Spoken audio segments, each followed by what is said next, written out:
쇼생크 탈출이라고 하는 유명한 영화가 있었습니다.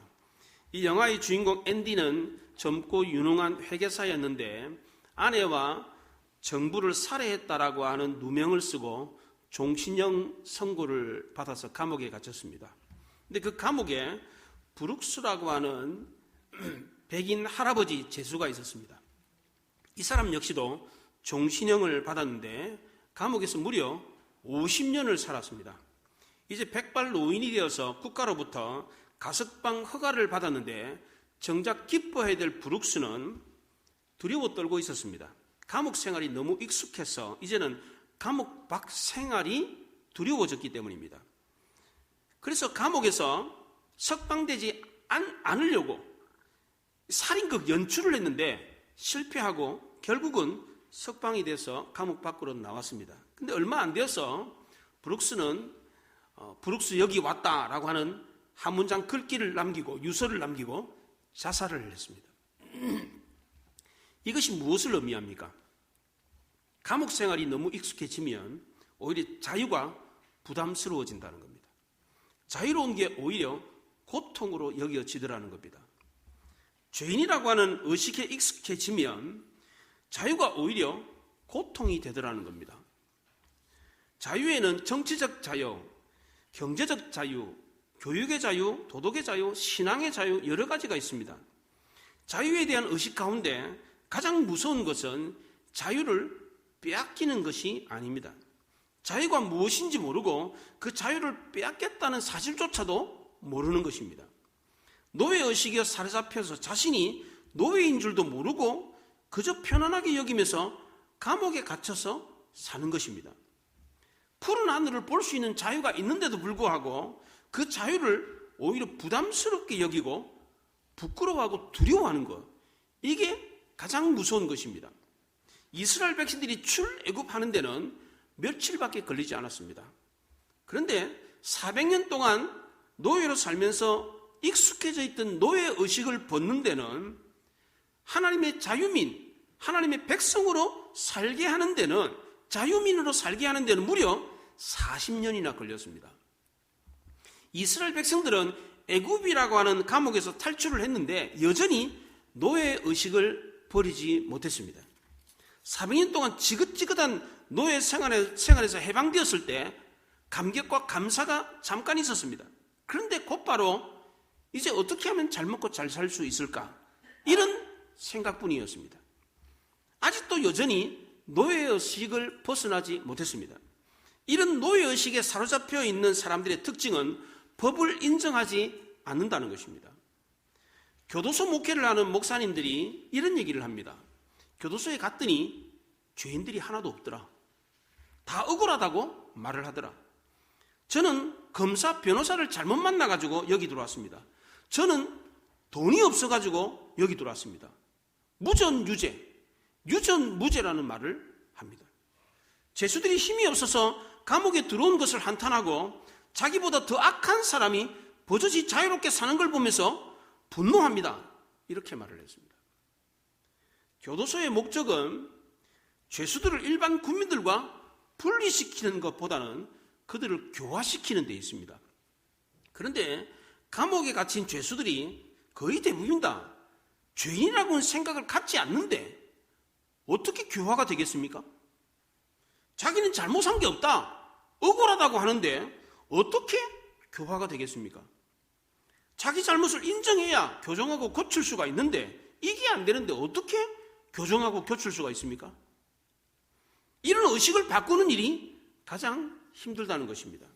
이스라엘 백성들은 애굽이라고 하는 죄악된 세상 감옥에서 무려 400년을 살았습니다. 철저하게 죄의 노예로 살았습니다. 이런 사람들의 특징은 법을 인정하지 않고 법을 집행하는 재판관들을 존중하지 않는다는 겁니다. 아무런 잘못이 없는데 억울하게 붙잡혀왔다, 이렇게 생각을 합니다. 이런 사람들은 기존의 법 질서를 부정하고 대항하려고만 합니다. 이에 비해서 독립한 나라의 자유민들은 법을 지키는 것을 영광으로 생각합니다. 법치주의 국가 국민이라는 것을 자랑스럽게 생각하고 자부심을 갖고 있습니다. 법을 지키는 것은 나와 나라와 모든 사람을 위한 것이기 때문에 준법 정신은 곧 나의 명예다 이렇게 생각을 합니다. 그러나 노예들은 어떻게 해서든지 법에서 빠져나갈 궁리만 하고 있습니다. 일본 식민지 통치를 받고 있었을 때에 우리나라 국민들은 어떻게 해서든지 법망을 빠져나가는 것, 이것을 애국이라고 생각을 했습니다. 저 법은 조국과 나를 위한 것이 아니라 일본 사람들을 위한 것이다 라고 생각했습니다. 그래서 법망을 요리조리 피해 나가는 것을 자랑스럽게 생각을 했습니다. 오히려 법을 부정하고 법을 집행하는 기관에 돌을 던지고 저항하는 것이 애국이다 라고 생각을 했습니다. 그러나 지금은 달라졌습니다. 엄연히 지금 대한민국은 자유 독립국가가 되었고 우리 국민은 자유민들입니다. 그런데 아직도 여전히 법을 부정하고 법을 집행하는 기관에 돌을 던지고 항거하는 것을 미덕이라고 생각하는 사람들이 있습니다. 이제는 시대가 바뀌었고 환경이 달라졌는데도 아직도 여전히 과거 습관을 버리지 못하고 그게 마치 애국인 양 정당화하는 사람들이 있습니다. 몇 년 전에 베트남이 개발도상국가 중에서 급성장을 했습니다. 이러다가 베트남이 대한민국을 따라잡는 게 아닌가 이런 말까지 나왔습니다. 그런데 최근에 그 한계를 드러내고 말았습니다. 베트남의 어느 학자는 그 원인을 분석하면서 이런 얘기를 했습니다. 왜 베트남이 대한민국을 따라잡지 못하는가? 그 원인을 분석하면서 이런 얘기를 했어요. 과거 우리나라는 외적으로부터 많은 침략을 받았습니다. 중국, 프랑스, 일본 등 여러 주변의 나라들에게 나라를 빼앗기고 식민 통치를 받았습니다. 그 영향으로 우리나라 국민들은 권위를 인정하지 않게 되었습니다. 그 권위를 무너뜨리려고만 했습니다. 그 권위를 무너뜨려야 나라가 잘 살 수 있다라고 생각했습니다. 이런 과거 습성이 지금도 남아 있습니다. 우리보다 위에 있는 권위를 어떻게 해서든지 끌어내리려고 하는 경향이 아직도 있습니다. 세우려고 하지 않고 지금도 무너뜨리려고만 합니다. 이래가지고는 나라를 성장시킬 수 없습니다. 권위를 인정하고 세워줘야 나라가 성장하고 발전할 수 있습니다. 이 얘기는 베트남 사람들만을 위한 것이 아니라 우리나라 사람들을 위한 말이기도 합니다. 우리나라도 과거에 외세 침략을 많이 받았습니다. 오랫동안 외적의 권위에 눌려 살았습니다. 일제시대는 일본의 식민 통치를 받았고 지금까지도 미국이라고는 권위에 눌려 살고 있습니다. 이런 권위에 눌려 있기 때문에 어떻게 해서든지 끌어내리려고만 하는데 이런 사회적인 분위기라면 우리도 베트남과 다를 바가 없다는 겁니다. 우리나라는 다른 나라에 비해서 유독 데모가 많습니다. 데모만 했다 그러면 윗사람의 권위에 도전하는 말을 서스름없이 합니다. 이런 사회적 습성은 아직도 식민지 통치를 받는 사람들의 좋지 못한 국민성이 남아있다라고 하는 증거입니다. 그렇다고 데모가 다 나쁘다 이런 말이 아닙니다. 불의에 항거하고 약자의 권리를 대변하는 데모라면 국민으로서 정당한 권리를 주장하는 것이기 때문에 얼마든지 할 수 있다라고 생각을 합니다. 그러나 권력과 권위 자체를 부정하고 항거하는 것은 옳지 않다는 것입니다. 자유민과 노예는 권력과 권위를 대하는 태도가 완전히 다릅니다. 자유민은 비록 가난하다고 할지라도 인간으로서의 권리를 보장받습니다. 그래서 자부심을 갖고 있습니다. 그러나 노예에게는 이런 자부심이 없습니다. 권력과 권위를 대하는 태도도 다릅니다. 자유민은 국가의 권력과 권위를 인정하고 존중하는 것을 명예롭게 생각을 합니다. 그러나 노예는 권력과 권위를 행사하는 주인을 욕하는 걸 좋아합니다. 뒤에서 주인 욕하면서 스트레스를 해소합니다. 노예는 권력과 권위를 인정하고 존중하는 것이 뭔지도 모릅니다. 교육을 제대로 받지 못해서 법과 질서도 잘 지키지 않습니다. 하나님은 애굽에서 400년 동안 노예 생활을 하면서 살았던 이스라엘 백성들을 하나님의 백성으로 자유민으로 변화시키게 하기 위해서 어떻게 하셨습니까? 권력과 권위를 존중하는 태도를 가르치기 위해서 재판장을 세우고 그들을 인정하고 존중할 것을 가르쳤습니다. 그런데 이스라엘 백성들이 하나님이 세우신 이 권위와 권력을 인정하지 않은 때가 많았습니다. 그 비근한 예로 분열 왕국 시대에 북쪽 이스라엘은 하나님이 세우신 권위를 인정하지 않았습니다.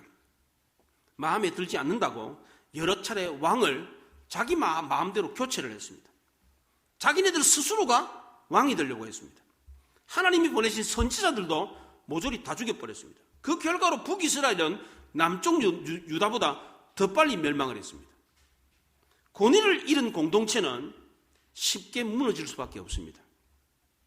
교회 공동체도 예외가 아닙니다. 그래서 마귀가 교회를 공격할 때 제일 먼저 공격하는 대상이 누굽니까? 목회자입니다. 목회자의 권위가 무너뜨려지면, 목회자가 권위를 상실하면 교회는 무너지게 되어 있습니다. 이것은 나라도 마찬가지입니다. 나라의 권위가 무너지면 그 나라는 망하게 되어 있습니다. 그렇다면 성경은 우리가 이 국가의 권위에 대해서, 권력에 대해서 어떻게 해야 된다고 말하고 있습니까? 먼저 국가 권력이 어떻게 생겼고 국가 권력은 어떻게 행사되어야 하는지를 알면 쉽게 판단할 수 있습니다. 먼저 국가 권력은 어떻게 해서 생겼습니까? 첫째, 지도자가 혼자 다 다스릴 수 없었기 때문입니다. 9절에 보면 나는 홀로 너희의 짐을 질 수 없도다 그랬습니다. 모세는 이스라엘 백성들을 혼자서 다스리지 않았습니다. 왜냐하면 이스라엘 백성들의 숫자가 너무 많았기 때문입니다. 10절에 보면 너희가 오늘날 하늘의 별과 같이 많거니와 그랬습니다. 모세는 하늘의 별처럼 많은 이스라엘 백성들을 혼자서 다 다스릴 수가 없었습니다. 그래서 돕는 자를 세울 수밖에 없었습니다. 출애굽기 18장에서 모세는 천부장, 백부장, 50부장, 10부장 조장들을 세웠습니다. 그리고 민수기 11장에서는 70인의 장로를 세웠습니다. 모세는 이 돕는 자들을 통해서 권력을 분산했습니다. 자기 혼자서 모든 권력을 행사한 것이 아니라 권력을 나누어서 분산시켜서 권력이 행사되도록 했습니다. 본래 힘이라고 하는 것은 어떤 사람이나 집단을 통제하거나 지배하는 권력을 생성하게 되어 있습니다. 그리고 이 권력은 힘을 강화시키는 구조를 띱니다. 한 개인이 강한 힘을 가지게 되면 그 사람은 자연스럽게 더 많은 힘을 가지려고 합니다. 왜냐하면 권력을 가진 사람은 자신의 권력을 통해서 자기 힘을 더 증대시키려고 하기 때문입니다. 따라서 통제되지 않는 권력은 절대 권력을 추구하게 되어 있고 절대 권력은 부패하게 되어 있습니다. 그래서 결국 망하게 되는 것입니다. 그래서 하나님은 모세를 통해서 세우신 이 국가 권력을 이스라엘 백성들이 택한 자들에게 분산하게 했습니다. 13절에 보면 너희의 각 지파에서 지혜와 지식이 있는 인정받는 자들을 택하라. 내가 그들을 세워 너희 수령을 삼으리라 그랬습니다. 모세는 이스라엘 백성들에게 각 지파에서 지혜와 지식이 있는 인정받는 사람을 택하라 그렇게 말했습니다. 누가 택하는 겁니까? 모세가 택하는 게 아니고 이스라엘 백성들 스스로가 택하는 겁니다. 지파별로 똑똑한 사람, 능력 있는 사람들을 이스라엘 백성들이 택하는 겁니다. 택하는 기준이 세 가지입니다. 첫째는 지혜 있는 사람을 택하라고 그랬습니다. 여기서 말하는 지혜는 분별력, 통찰력을 말하는 겁니다. 상황을 잘 이해하고 판단하고 대처할 수 있는 사람을 택하라는 겁니다. 두 번째는 지식 있는 사람을 택하라고 했습니다. 여기 지식은 그 분야의 경험과 능력을 말하는 겁니다. 이런 사람을 택하라는 겁니다. 마지막 세 번째는 사람들의 인정을 받는 사람을 택하라고 했습니다. 아무리 능력이 경험이 있다고 할지라도 사람들의 인정을 받지 못하면 안 된다는 겁니다. 또한 지도자를 택할 때에 각 지파별로 택하라고 그랬습니다. 어느 지역이나 계파에 치우치지 않고 탕평책을 하라는 것입니다. 우리나라도 이렇게 하지 않습니까? 우리나라가 시행하고 있는 민주주의 방식이 바로 그런 것입니다. 각 지역에서 국민들이 뽑은 대표를 지도자로 세우고 있습니다. 우리나라는 아주 성경적인, 이 성경이 아주 민주적인 방법입니다. 오늘 본문에 나오는 이 방법이 지금 우리나라가 하고 있는 그 방법입니다. 두 번째로 이렇게 해서 세워진 지도자들은 이 권력을 어떻게 행사해야 합니까? 첫째는 공정하게 행사해야 됩니다. 16절에 보면 공정히 판결할 것이며 그랬습니다. 재판장은 자기의 기준이나 의지로 판결할 것이 아니라 하나님의 공의에 따라서 판결해야 됩니다. 이것은 타국인에게도 그렇게 하라라고 했습니다. 내국인뿐만 아니라 외국인까지 다 그렇게 하라고 그랬습니다. 둘째로 모든 율법이 하나님께 속해 있다는 것을 알고 권력을 행사해야 합니다. 왜냐하면 모든 권력과 권위는 하나님께 있기 때문입니다. 재판하는 재판장의 권위는 하나님께서 주신 것입니다.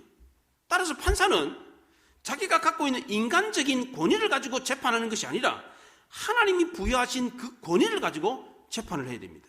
지금 우리나라 현실로 말하면 하나님이 국민을 통해서 판사에게 부여한 권한으로 재판을 해야 한다는 뜻입니다. 마지막 세 번째로 이렇게 하려면 17절 말씀과 같이 외모로 보지 말고 귀천을 차별 없이 듣고 사람의 낯을 두려워하지 말고 스스로 판결하기 어려운 것은 삼깁심으로 돌려서 행사해야 합니다. 친분이나 이해관계 따지지 말고 유전 무죄, 무전 유죄라는 말이 나오지 않도록 권력기관에 휘둘리지 말고 정당하게 판결하라는 것입니다.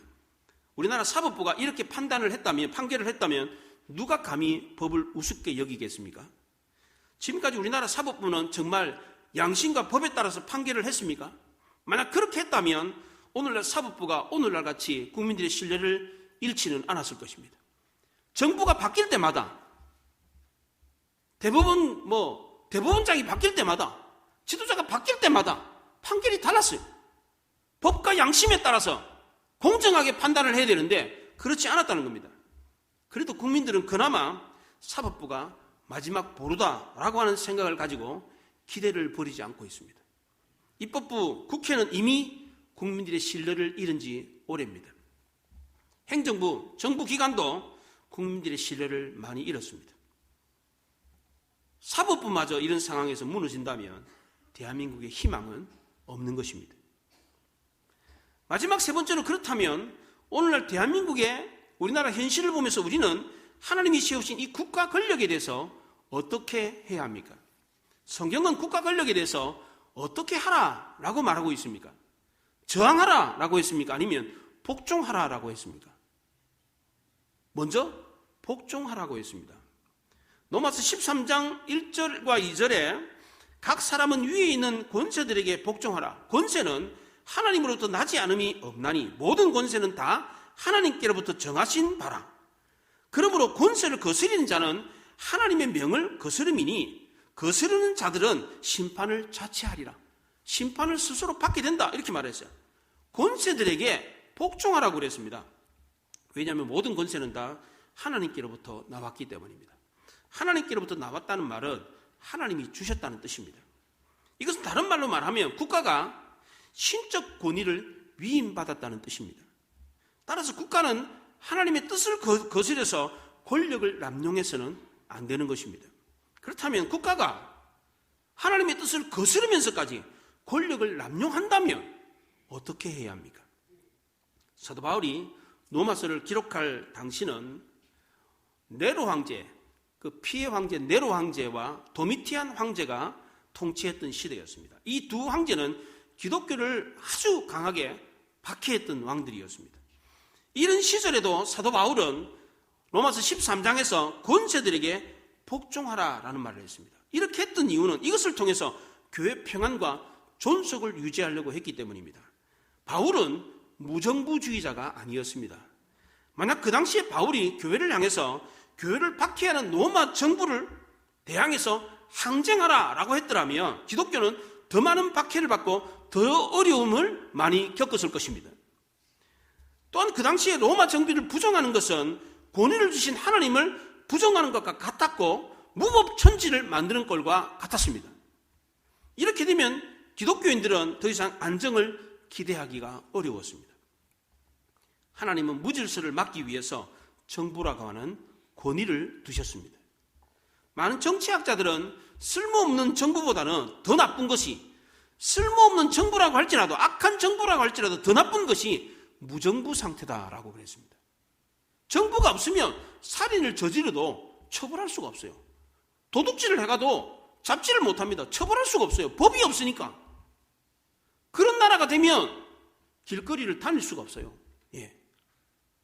그 당시 예루살렘 교회 수장이었던 베드로도 하나님이 세우신 권위에 대해서 순종하라고 그랬습니다. 베드로서 2장 18절에 사환들아 범사에 두려워함으로 주인들에게 순종하되 선하고 관용하는 자들에게만 아니라 또한 까다로운 자들에게도 그리하라 그랬습니다. 왜 그렇게 해야 됩니까? 그렇게 까다로운 사람이라고 할지라도 그 권위를 하나님이 주셨기 때문입니다. 베드로서 2장 19, 20절에서는 부당하게 고난을 받아도 하나님을 생각함으로 슬픔을 참으면 이는 아름다우니 죄가 있어 매를 맞고 참으면 무슨 칭찬이 있으리요. 그러나 선을 행함으로 고난을 받고 참으면 이는 하나님 앞에 아름다움이니라 그랬습니다. 억울하게 그 권위에 눌렸다고 할지라도 순종하라. 그렇게 하면 하나님이 아름답게 보시고 갚아주신다고 했습니다. 사람이 칭찬해 주지 않더라도 하나님이 하시고 칭찬해 주신다고 했습니다. 오늘 우리 시대에 재판장의 불의함을 문제 삼아가지고 법을 지키지 않으려고 하는 사람들이 많습니다. 정치 지도자들이 법을 지키지 않고 돈과 권력으로 법망을 피해가는 것을 보면서 국민들도 법을 불신하는 경향이 짙어지고 있습니다.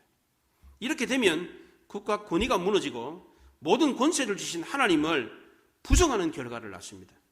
더 큰 혼란을 초래해서 그 공동체가 와해되고 맙니다. 그리스의 고대 철학자 소크라테스는 악법도 법이다라고 하는 유명한 말을 남기고 독배를 마시고 죽었습니다. 소크라테스가 독배를 마셔야 했던 이유는 그 당시 지식을 파는 소피스트들에게 너 자신을 알라 이런 말을 했기 때문입니다.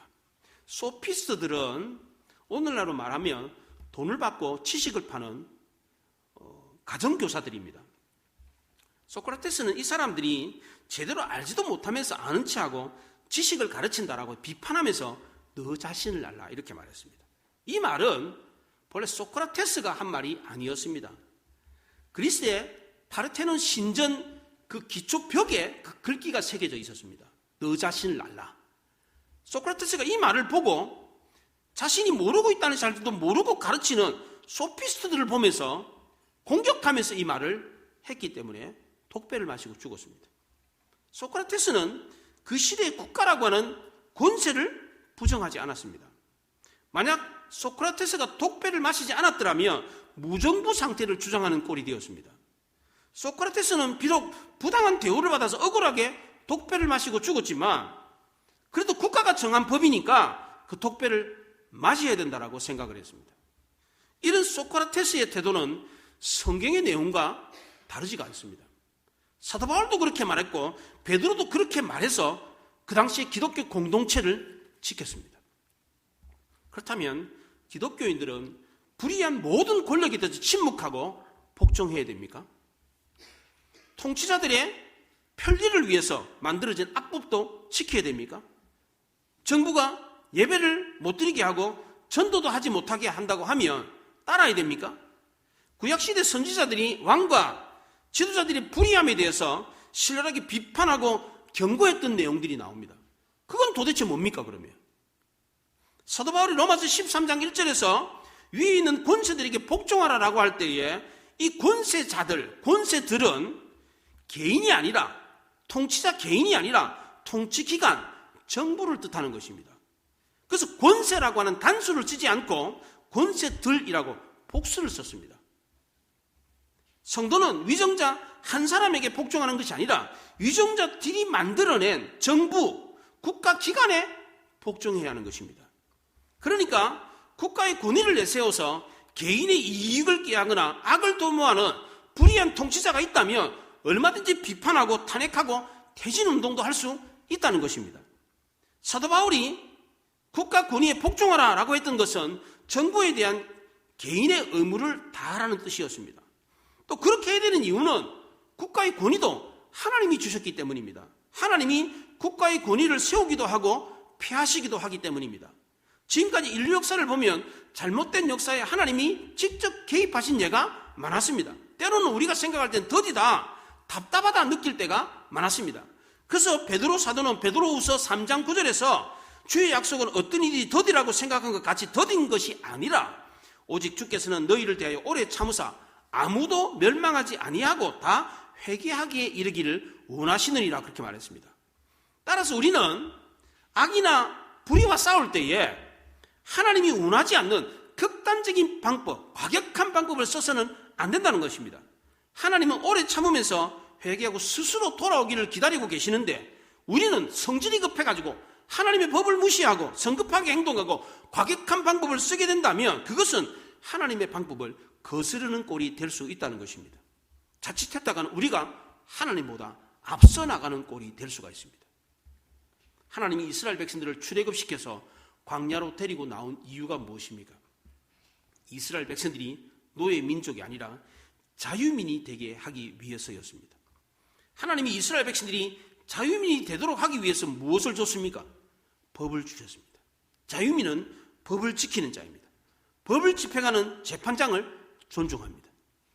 그래서 모세가 오늘 본문에 법 구조를 이야기를 했습니다. 재판장이 불의하기 때문에 법을 지키지 않겠다고 불평하는 사람은 아직도 종의 의식을 버리지 못한 사람들입니다. 하나님이 자유민이 된 이스라엘 백성들에게 주신 법은 무거운 것이 아니었습니다. 사도 요한도 요한일서 5장 3절에서 하나님을 사랑하는 것이 이것이니 우리가 그의 계명을 지키는 것이라. 그의 계명은 무거운 것이 아닙니다 그랬습니다. 예수님도 내 멍에는 쉽고 가볍다라고 했습니다. 그런데 마귀는 우리에게 거꾸로 생각하게 만듭니다. 우리를 이 생각을 거꾸로 생각하게 만듭니다. 종의 멍에가 차라리 가볍지 예수님의 멍에는 더 무겁다. 자유민은 책임과 희생의 짐을 져야 되지만 종은 아무런 책임도 지지 않기 때문에 차라리 종의 멍에를 지는 게 낫다. 그냥 뭐 시키는 대로 일만 하면 먹여주고 재워주는데 뭐 하려고 자유민이 돼가지고 책임을 지고 희생을 하려고 그러느냐. 그냥 종으로 살아라. 그럼 먹여주고 재워주지 않냐. 얼마나 편하냐. 책임도 안 지고. 차라리 종의 멍에를 매라. 이렇게 우리를 유혹합니다. 일본이 우리나라를 억압하고 착취할 때에 우리 국민들에게 주입했던 것이 바로 이 종의 멍에였습니다. 일본은 우리 민족을 황국 신민화하려고 했습니다. 일본의 황제의 나라, 신의 나라 백성으로 만들려고 했습니다. 이것은 종의 멍에였고 숙명론적인 세계관을 심어주는 것이었습니다. 한국 사람들에게 자유민의 사상을 가르치지 않았습니다. 그저 운명론에 자신을 맡기고 남을 원망하면서 살도록 했습니다. 스스로 자발적으로 일을 하지 못하게 하고 매사에 남에게 질질 끌려다니도록 했습니다. 명령만 따르도록 하고 명령하기 전에는 움직이지 않는 수동적인 인간, 노예와 같은 인간으로 만들어버렸습니다. 젊은 사람들에게는 이 풍진 세상, 술과 도박으로 위안을 삼으며 살아라 이렇게 가르쳤습니다. 그래서 일본 사람들이 한국에 퍼뜨린 문화가 두 개가 있었습니다. 하나는 술 문화고 또 하나는 화투 문화입니다. 동네마다 술집을 지었습니다. 그 술잔 돌리기 문화가 이때 생겼습니다. 우리나라 2차, 3차 다니잖아요. 외국 나가보십시오. 유럽이나 미국 가보십시오. 2차, 3차가 있는가? 그런 말조차도 없어요. 한잔하고 그냥 집에 들어가지 2차, 3차까지 부어라 마시라 땅바닥에다 그냥 들어누워가지고 자는 이런 문화가 없습니다. 외국은. 유독 우리나라에만 이런 문화가 있어요. 이게 일본 사람들이 만든 문화입니다. 이게 또 하나는 화투 문화입니다. 화투장 때리면서 요행을 바라고 시간을 허비하도록 만들었습니다. 이게 바로 종의 멍에였습니다. 다행히 대한민국은 다른 나라의 도움으로 독립국가가 되었습니다. 어떤 역사학자들은 대한민국이 스스로 독립을 쟁취했다라고 그러는데 저는 이 말에 동의하지 않습니다. 물론 우리나라도 독립을 쟁취하기 위해서 무진장 노력을 하긴 했지만 그것 때문에 독립을 쟁취한 게 아니었습니다. 일본은 3.1운동이 무서워서 한국에서 철수한 게 아니었습니다. 우리나라는 3.1운동 공휴일로 삼고 대단한 걸로 막 지키는데 일본 사람들은 그 3.1운동이 무서워서 일본으로 철수한 게 아니에요. 우리나라는 외세의 열강의 틈바구니 속에서 하나님의 도우심의 손길이 있었기 때문에 독립할 수 있었습니다. 그래서 대한민국은 근현대사의 역사에 빚을 많이 졌습니다. 그것도 한 번이 아니라 두 번이나 빚을 졌습니다. 1945년 8.15 해방될 때도 그랬고 1950년 6.25 전쟁 때도 역사에 빚을 졌습니다. 우리는 우리 스스로의 힘으로 지금의 대한민국을 만든 게 아닙니다. 미국의 도움으로 유엔 연합군의 크나큰 도움이 있었기 때문에 지금의 대한민국이 있는 것입니다. 이것은 누구도 부인할 수 없는 역사적인 사실입니다. 이렇게 된 것은 역사의 주관자이신 하나님이 개입하셔서 대한민국을 도우셨기 때문입니다. 우리 민족이 이렇게 자유를 얻은 것은 하나님의 은혜였고 그 은혜는 공짜였습니다. 그럼 지금 우리가 공짜로 누리고 있는 이 자유를 지키는 것도 공짜입니까? 자유를 얻은 것도 공짜라면 이 자유를 지키는 것도 공짜입니까? 아무런 노력을 기울이지 않아도 지금 우리가 누리고 있는 이 자유를 계속해서 지킬 수 있습니까? 그렇지 않습니다. 비록 우리가 자유를 얻을 때는 외부의 은혜로 공짜로 받았지만 이것을 지키는 데는 우리의 노력이 있어야 합니다. 이것이 없으면 우리가 그렇게 힘들게 얻었던 자유를 또다시 빼앗길 수 있습니다. 이 자유를 지키는 방법이 무엇입니까? 나라를 구성하고 있는 법을 지키는 것입니다. 갈라디아서 5장 1절에 그리스도께서 우리를 자유롭게 하려고 자유를 주셨으니 그러므로 굳건하게 서서 다시는 종의 멍에를 매지 말라 그랬어요. 종의 멍에 대신에 쉽고 가벼운 예수님의 멍에를 매라고 했습니다. 예수님의 멍에가 도대체 뭡니까? 하나님이 구약시대에 모세를 통해서 주셨던 율법이었고 신약시대에 예수님을 통해서 주셨던 은혜의 법, 말씀의 법이었습니다. 오늘 본문에서 모세는 정부 조직법, 재판법에 대한 이야기를 하고 있습니다. 이것은 국가를 구성하는 법이었습니다. 따라서 우리는 모든 권세와 권위는 하나님께로부터 왔다는 사실을 알고 복종해야 합니다. 권력자들 역시도 자신에게 부여된 모든 권세와 권위가 하나님이 국민을 통해서 위임해 주신 것을 알아야 됩니다. 내게 아니라는 거예요. 하나님이 국민을 통해서 위임해 준 것이라는 것을 알아야 됩니다. 지금 우리나라는 하나님이 국민을 통해서 권력자들에게 권세와 권위를 위임해 주고 있습니다. 우리나라는 종교 지도자들 앞에서 대관식을 하고 대통령에 취임하는 게 아닙니다. 국민 앞에서 선서를 하고 대통령에 취임을 합니다. 그래서 국가 지도자들은 국민으로부터 위임받은 권세와 권위를 남용할 경우에 국민은 언제든지 이것을 거둘 수가 있습니다. 미국 독립선언문에 이런 글귀가 있습니다. 하나님께서는 모든 인간에게 자유와 평등과 행복 추구라고 하는 기본 권리들을 주셨다. 정부는 그것을 보장하고 증진하기 위해 존재한다. 그러므로 만일 정부가 그 본연의 사명에 역행하는 일을 할 때에는 언제라도 국민들은 정부를 타도하고 교체할 수 있다. 사소한 일시적인 잘못이 아니라 오랫동안 권력 남용이 있을 때 그렇게 하는 것은 국민의 권리요 의무다. 이 선언문의 방점은 무너뜨리는 데 있지 않고 나라를 세우는 데 있습니다. 이 선언문을 인용해 가지고 권력을 타도하는 명분으로 삼으려고 하는 사람이 있는데 이 선언문의 취지는 그런 뜻이 아닙니다. 공동체를 든든하게 세우라는 뜻입니다. 이 취지도 모르고 봐라, 미국 독립선언문에도 국민이 지도자를 탄핵할 수 있잖아. 그러니까 우리도 탄핵해야 된다. 이런 뜻이 아닙니다. 이게 방점을 잘 알아야 돼요. 이게 마귀는 해치는 자이지만 하나님은 모으는 자입니다. 이것을 명분으로 공동체의 존립을 위태롭게 하는 것은 마귀가 좋아하는 일입니다.